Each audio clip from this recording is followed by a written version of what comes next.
There is a place in the middle of the Great Lakes where the 20th century never quite arrived. No engines rumble here, no horns, no exhaust, no hum of tires on asphalt, just the clop of hooves, the ring of bicycle bells, and the wind off the water. This is Mackinac Island, a limestone crescent floating between Michigan's two peninsulas. For more than a century, cars have been banned within its borders. It remains the last Carless Island resort in America, a fragment of an older, slower world. Long before the tourists came, the island belonged to the Anishinaabe, who called it Michilimackinac, the place of the great turtle. Its shape rising from the lake reminded them of a turtle's shell. They regarded it as sacred ground, a gathering place under the open sky. Then came the fur traders and the soldiers. A stone fort rose on the heights, changing hands between empires and armies.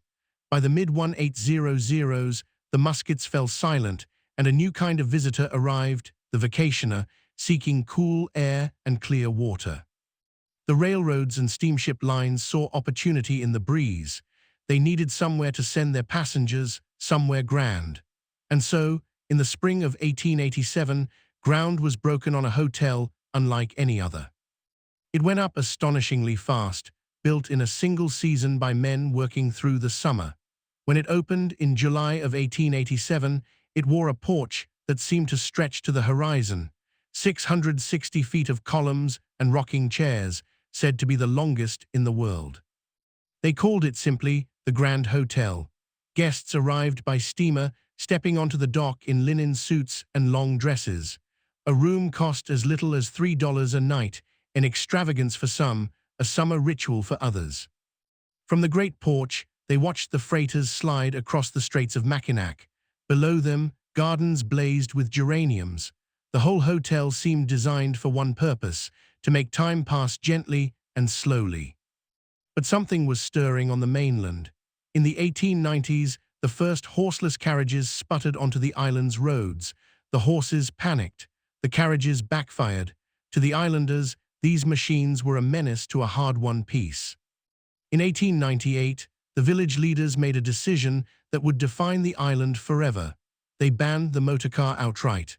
What began as a practical fix for spooked horses became a promise, a line drawn against the modern age. While the rest of America paved its roads and filled its garages, Mackinac held fast. The ban never lifted. Generation after generation, the island kept its horses, its carriages, and its extraordinary quiet. The Grand Hotel became the beating heart of it all. Presidents came to rock on its porch. Mark Twain lectured here.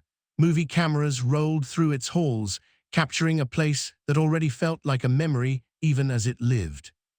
To arrive then and now is to step backward. The ferry docks, and there are no taxis waiting, only carriages, their drivers in top hats, their horses stamping in the morning light. Luggage travels by dray, pulled by draft teams up the hill. Everything moves at the pace of a walking horse. The dairy, the freight, the funeral processions, even the fire trucks, all drawn by hoof. The island's rhythm is set not by the clock, but by the animal and the leg. In winter, when the ferries stop and the tourists vanish, the island grows quieter still. Snowmobiles are permitted then, the one concession to the ice and the isolation. But the horses remain, breath steaming in the cold, hauling life through the drifts. The Grand Hotel closes for the season and waits.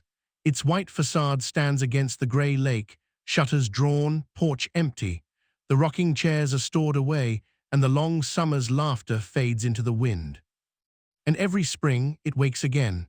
The chairs return to the porch, dozens of them, painted and lined up like soldiers. The geraniums are planted by the thousands. The carriages roll out, and the island exhales into another season. There is something wistful in all of this, a place that chose, deliberately, not to move forward. In a country obsessed with speed, Mackinac decided some things were worth keeping slow. The fudge shops still handfold their slabs on marble slabs. The lilacs still bloom each June, filling the air with a scent that hasn't changed in 100 years.